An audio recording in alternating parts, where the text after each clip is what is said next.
What if I told you that you could save $1,000 on your next car, and still have more freedom of choice?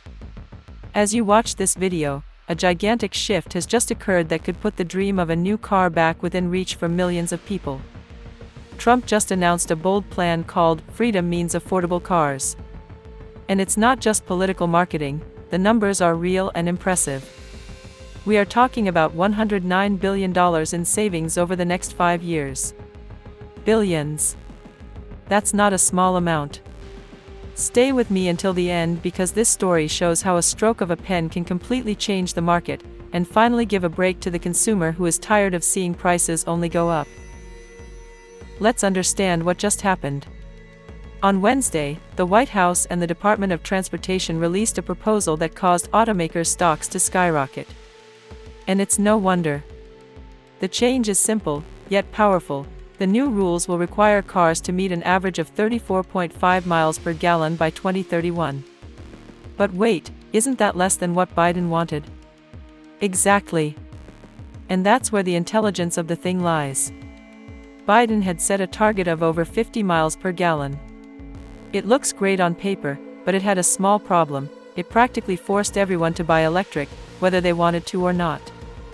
And look, electric cars are cool, but there's one detail: they are expensive. Very expensive. And not everyone can, or wants to, pay that bill right now. The new proposal brings balance. Do you want an electric? Great, you'll have it. But do you prefer a more affordable combustion car? You'll have that too. Choice. That is true freedom. And the best part, American automakers loved it. Ford, GM, Stellantis, the CEOs were there with Trump for the announcement. Why?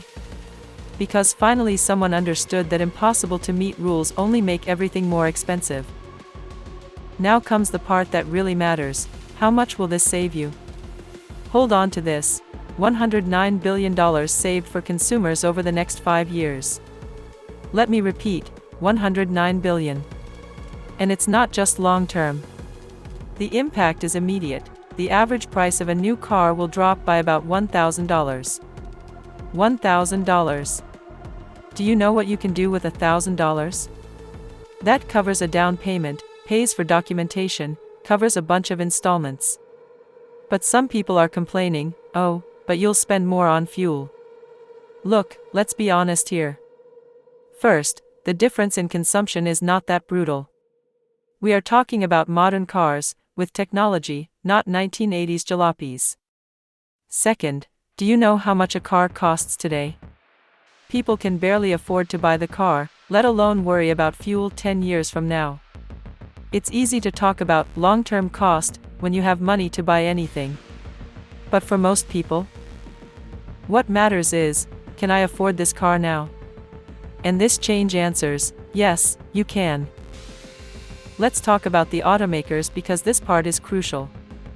Biden's rules were practically impossible to comply with. That's not an exaggeration. Industry executives themselves had been warning, guys, it's not feasible. The technology isn't ready, the cost is prohibitive, the consumer doesn't want it. But no one was listening. Until now. With the new rules, American automakers gain time and flexibility. They can continue investing in electric vehicles, and they will continue, but without this insane pressure that would only result in hugely expensive cars and factory closures. And guess what happened when they announced it? Stocks went up on the market. Investors saw this for what it really is, an opportunity. Healthier automakers equals more jobs, more investment, more innovation. It's not complicated. Yes, there will be legal disputes. There always is.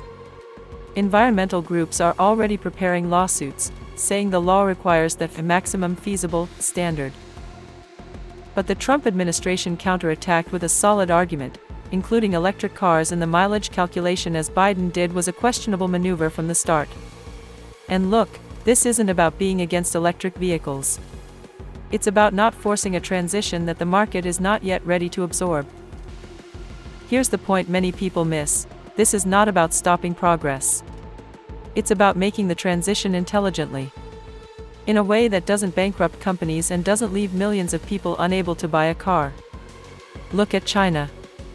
They flooded the market with cheap electric vehicles, but how? With massive government subsidies. The Chinese taxpayer is footing the bill. Europe? Same thing.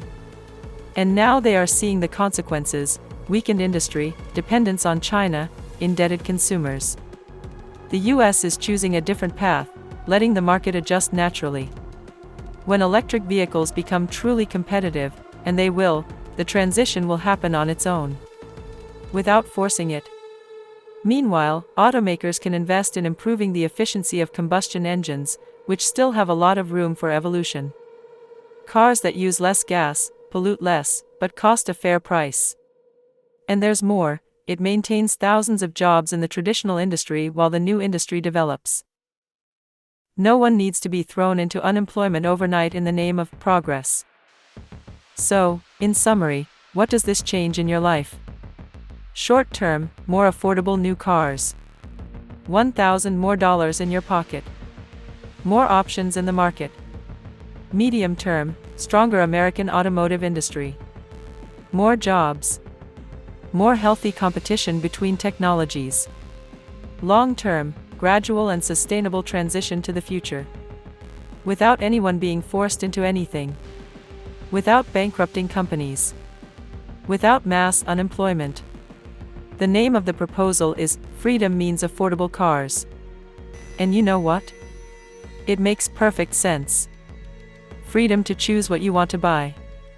Freedom to be able to buy without going into debt for the rest of your life. Freedom for companies to innovate without impossible rules. This is not about oil versus electric. It's about common sense. It's about doing things at the right time, in the right way. And finally, someone had the courage to put the consumer, you, at the center of the discussion. Not the lobby groups. Not the millionaire NGOs. You. And so, this is the story of how a change in rules can put $1,000 back in your pocket. Now I want to know from you, are you happy to finally have more options and better prices? Or do you still think we should be pushed toward electric no matter what?